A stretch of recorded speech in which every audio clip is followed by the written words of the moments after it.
If you're an e4 player, you have certainly faced the French defense in many of your games. Most of the time, your opponents will break the pin with bishop to e7, and after knight fd7, we have a surprise for them.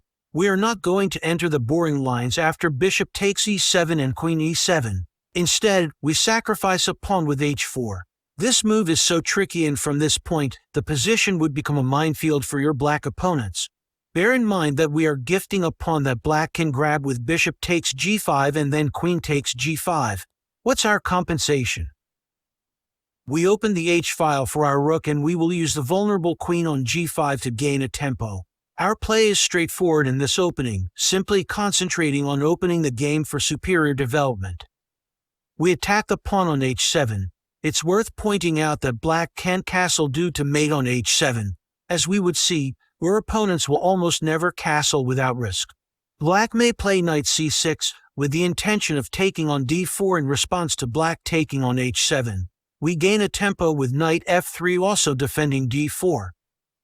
Many players try to exchange queens with queen g6, falling for our first trap.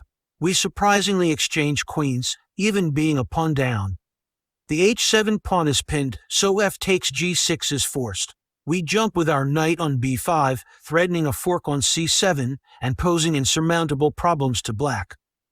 If he defends the c7 pawn with king d8, we go for another fork with knight g5, threatening this time to land on f7. Our knights rule the game and black is defenseless. Black can try to keep the pawn with king e7. We take on c7 and on e6 with a winning position. I stated earlier that black cannot safely castle. Let's see what happens if he does so in this position. We put our bishop on d3, directed toward the king side. We'll consider three options. The tempting h6, attacking the bishop, is, believe it or not, already losing. We sack on h6, bring our queen closer to the king on h5, and bring our rook into the game. By the way, this is another point behind the early h4 move. After a casual move like c5, rook g3 check decides the game, since king h8 leads to queen takes h6 checkmate. The only alternative is to give up the bishop, but mate is coming anyway. f6 doesn't help black either. We bring our queen to h5, aiming at the h7 square. Black can try to stop us with g6, but we sacrifice the bishop, take on g6 with the queen, and play our favorite rook lift with rook h3. We will crush black in a similar fashion to the previous variation. Finally, c5 is a pawn trust that many French players are likely to play at some point. Once again, we bring our queen to h5 and after g6, advance it to h6. Black will probably take on d4, attacking our knight. However, we care only about development, so we calmly play knight f3, and when black grabs our knight, our rook will again play a key role after h5. Black is completely lost. If he takes our pawn, he is mated. If he takes our bishop, once again mate is unavoidable after knight takes g5. Even if he takes on b2 and checks us with the queen, we simply get out of the way and the same problems remain.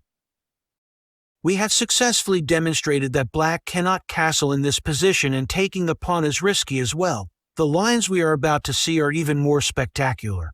Before that, I invite you to checkmate that subscribe button for more fireworks on the board. We'll now take a quick look at some additional options. f6 leads to an amazing queen sacrifice after queen h5 check. Your opponent would probably reply with g6, believing he is winning, since he is attacking two pieces both at the same time and you can't save both. But we will shock him by playing the cold-blooded e takes f6. He will take our queen and we take on e7. The queen is trapped and forced to recapture, and after we take the queen back, we can contemplate the resulting position. Black has doubled pawns on the h-file, and we can later attack them by moving the bishop to e2 or d3. We can also move the king and put our rook on the open e-line in order to pressurize the backward e-pawn. We have a pleasant endgame ahead of us. French players often play the move c5 unthinkingly, but amazingly, it's a mistake in this particular position. After taking on e7, we jump with our knight on b5 with two threats, either forking on c7 or playing knight d6 check. A move like knight a6 defends the c7 square, but we will now move to d6 with check, depriving the king of his castling rights. We will use our powerful horse on d6 and the weak king on f8 to quickly conclude the game. If your opponent is strong enough to notice the knight move to b5, he will most likely play a6, planning to play c5 next. We move our queen to g4, threatening to take the g7 pawn after an exchange of bishops. Black must take on g5. We take back with the pawn, of course, in order to open the file for our important rook on h1. Black looks out of danger and might be tempted to play c5, but we demolish his illusions on the next move. We push the g-pawn to g6, threatening 2 pawns. How does Black react?